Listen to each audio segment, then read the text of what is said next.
ये चैप्टर आगे नहीं बढ़ेगा सर। बिल पे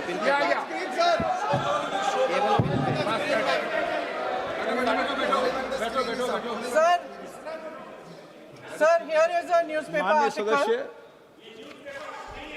Sir, अरे आपने पूरा बुकी लेके आए आपने बुकी लेके आ सकता है।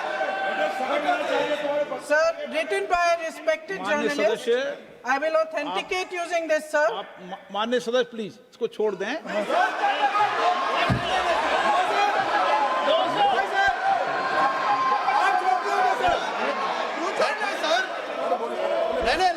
बात सर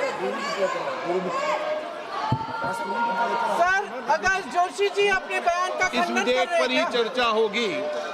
आप इस बयान का खंडन कर रहे हैं क्या नहीं, जोशी जी? माननीय से पूछेगा। सदस्य, मैं आपसे फिर आग्रह कर रहा हूं, इस सदन में इस विधेयक पर ही चर्चा होगी। फिर भी नो, ये विधेयक का विषय नहीं है। आप नो, आप बोलो तो विधेयक पे बोलो, ये मेरी अपेक्षा आपसे। प्लीज सर, कभी- छोड़िए, ये रख दो। इस विषय को छोड़िए।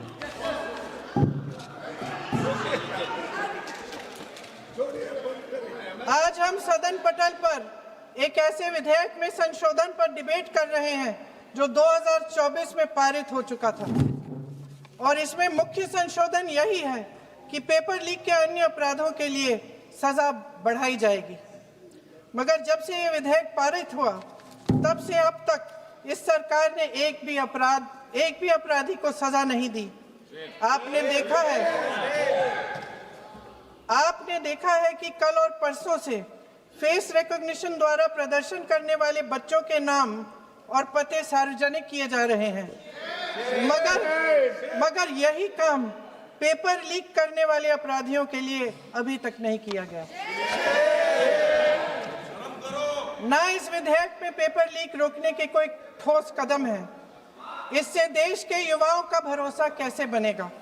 अध्यक्ष महोदय, आदरणीय प्रधानमंत्री महोदय जी को आपके माध्यम से मैं कहना चाहती हूं कि शायद उन्हें अपने सलाहकार बदलने चाहिए। वे असलियत से एकदम टूट चुके हैं। नई कमेटियां बनाने से काम नहीं चलेगा। उनका अध्यक्ष चाहे कोई भी हो। राधा कृष्ण कमेटी भी व्यवस्था में सुधार लाने के लिए बनी थी। आज तक उसकी एक सिफारिश लागू नहीं हुई है, और इस नई कमेटी में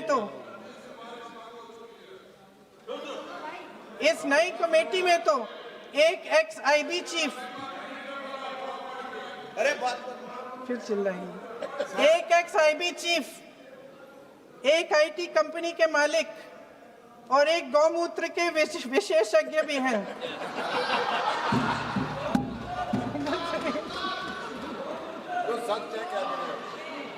इन्हें शिक्षा के बारे में क्या पता जी?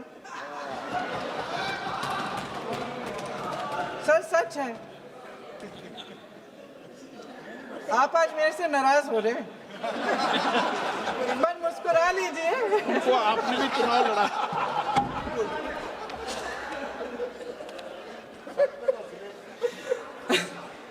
सर, फास्ट ट्रैक कोर्ट्स का रिकॉर्ड पहले से ही बहुत खराब है। वैसे भी कल की सुनवाई में सीबीआई का वकील पेश ही नहीं हुआ।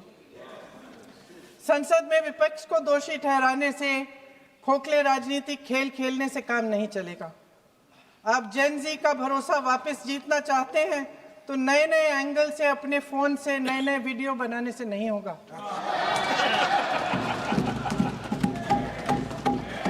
प्रधानमंत्री जी को कैमरे का एंगल नहीं, दिल का एंगल बदलना पड़ेगा।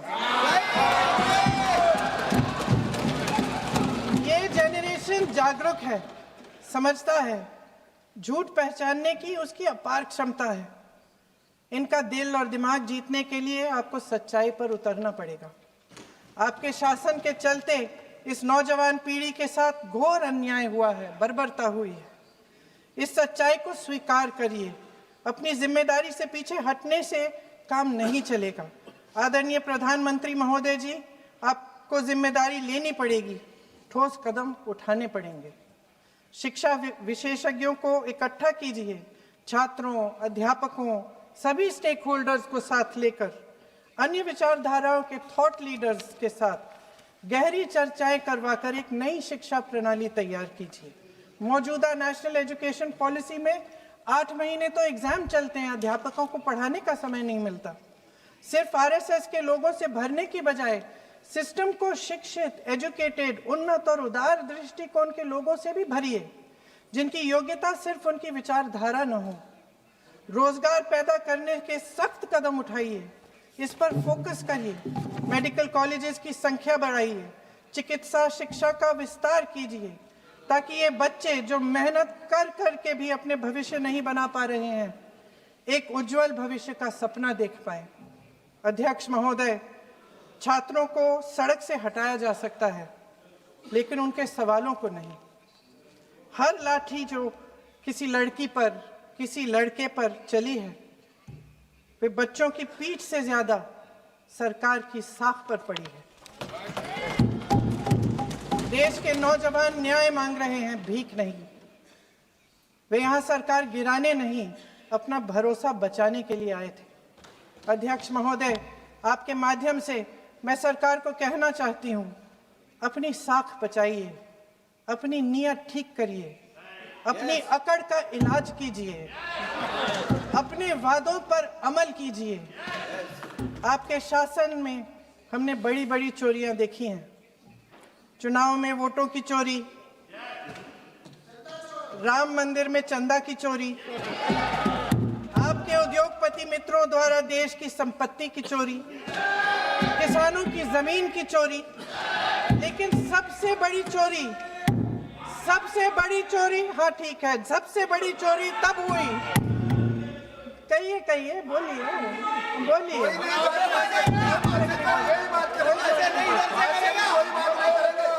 सुन लीजिए, शांति से सुन लीजिए, शांति से सुन लीजिए। आपको मौका मिलेगा, आप जितनी भी चोरियों की बात करना चाहते हैं आप कर लीजिए, अभी मेरा समय है। सबसे बड़ी चोरी तब हुई जब देश के नौजवानों के भविष्य, उनके सपने चुराए गए। भविष्य की चोरी, सपने की चोरी किसी भी चोरी से कहीं बड़ी होती है महोदय।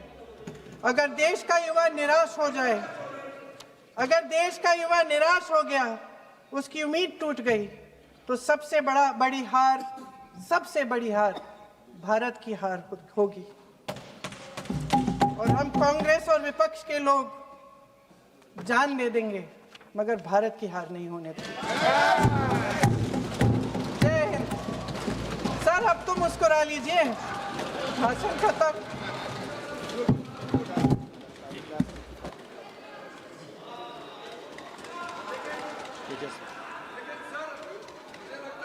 जी ने राहुल गांधी जी का स्पीच का चोरी कर लिया है, वो पूरा ड्रामा।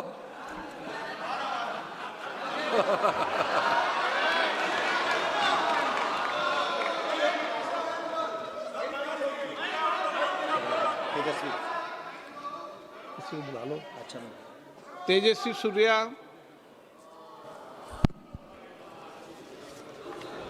धन्यवाद speaker sir.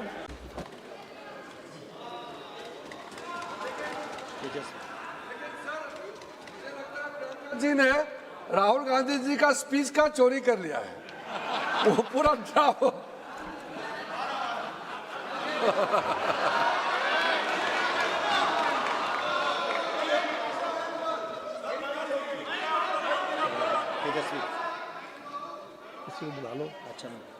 Tejasvi Surya.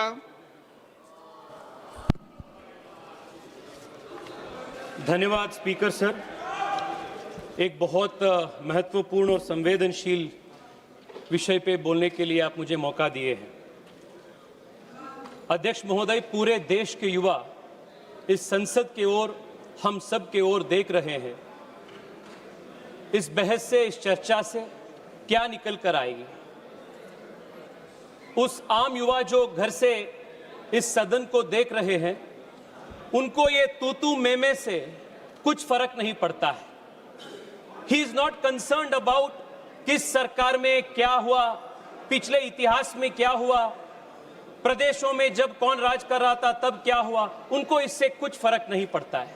The student who is preparing for the next examination, he is more concerned about who is going to fix the system for the future, and he knows that this government under the Prime Minister Modi's leadership is trying to fix the system once and for all for the better for his future.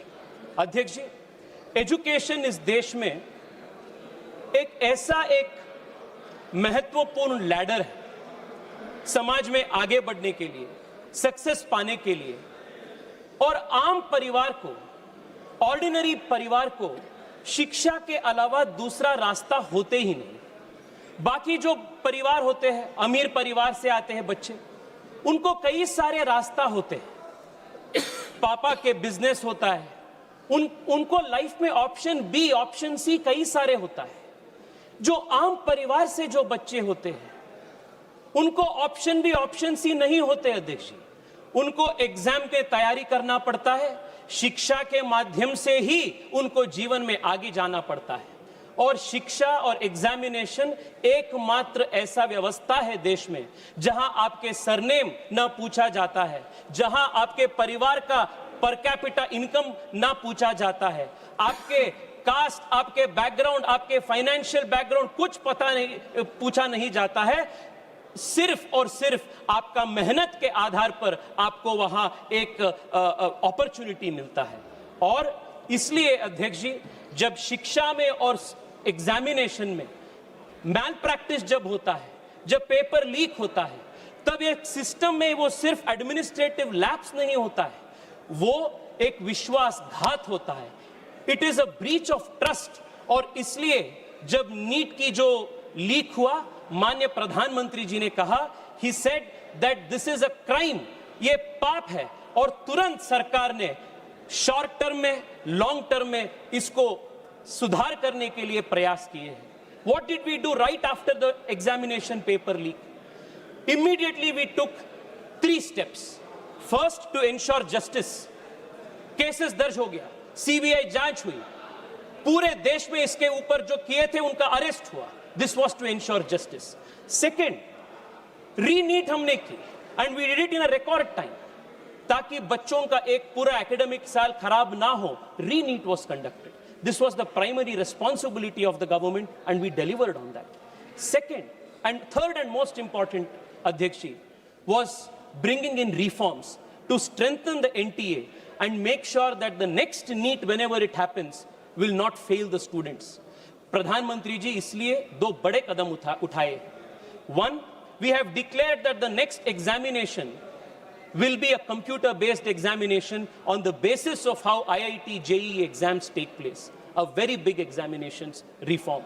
Second, the Prime Minister has also set up a high-powered committee to make various reforms, recommendations in the whole of the examination apparatus, from setting the question papers to the examination center, and these all will be carried out in good faith. Third and the most important reform is also strengthening this law that we are discussing today. अध्यक्ष जी, प्रियंका जी अभी तक बहुत विस्तार में बात की. I want to ask her, in 2010, UPA government had introduced a similar bill, Prevention of Malpractices Bill. To take your seat. Why did you not pass the bill? Why did that bill fail? Just take your seat. If at all you were so concerned about the future of young people, in 2010 you should have passed this bill so that the last 30 years these paper leaks would not have taken place. Adhyaksh ji, in 75 years of India's independent history, कई सारी papers leak हो चुके हैं. मैं जब इस भाषण के लिए तैयारी कर रहा था, हजारों papers. In the last 20 years, more than 200 paper leaks have taken place. केंद्र स्तर सरकार के स्तर पे, प्रदेश सरकार के स्तर पे. I can give you a full list when who was in power.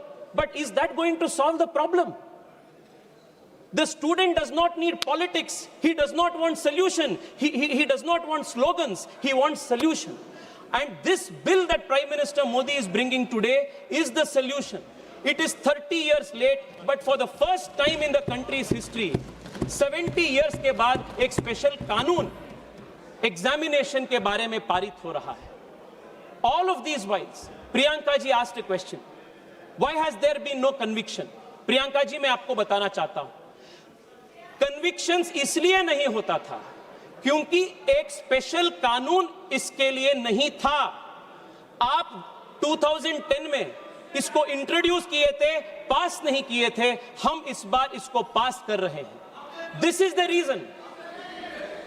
70 years में, in 70 years of the country's history, this is the first time a special law to criminalize was passed in 24 and is being strengthened now in 26. Adhyaksh ji, but I want to take this debate further. I want to broaden the scope of this debate. आज जब चर्चा हो रही थी, कई सारे सुझाव आए शिक्षा के संबंध में, एग्जामिनेशन के संबंध में. I want to ask myself a question that many students ask every day. Why is our education system like this today? Exam system जो ब्रोकन हो चुका है, एग्जाम सिस्टम में जो फॉल्ट्स है, this is only a symptom. The real problem is with the education system. Gen Z के language में अगर बोलना है अध्यक्ष ji, fixing the exam system is only fixing the bug. Fixing the education system is actually fixing the source code. And fixing the source code is root and branch reform of our education system. How is our education system today? 16-17 years के जो बच्चे होते हैं देख जी, what do they face? एक बार उसके ऊपर चर्चा करना जरूरी है. अध्यक्ष जी, जो नीट की तैयारी होता है ना, वो सिर्फ 2 साल से नहीं होता है. 7th 8th स्टैंडर्ड से शुरू होता है इसका तैयारी. रोज घर पे बोला जाता है 10वीं कक्षा में लाइफ का टर्निंग पॉइंट है. प्रेशर कुकर में शुरू होता है बच्चे. 11th 12th में हर दिन गांव-गांव से जो बच्चे जाते हैं कोचिंग हब्स में, कोचिंग सिटीज में, कोटा हो, पुणे हो, छोटे एक डॉर्मिटरी या हॉस्टल में छोटे रूम बनवाते हैं. 2 साल वहां, 3 साल वहां वो रहते हैं. और क्या पढ़ाया जाता है उनको? No creative thinking, no first principles thinking, no problem solving skills. सिर्फ रट करना होता है सुबह से रात तक, सुबह से रात तक. सुबह 4 बजे से शुरू होते रात 10-11 बजे तक. ना खेल, ना दोस्ती, घर परिवार से बातचीत नहीं. एक प्रकार से मशीन बन जाते हैं बच्चे.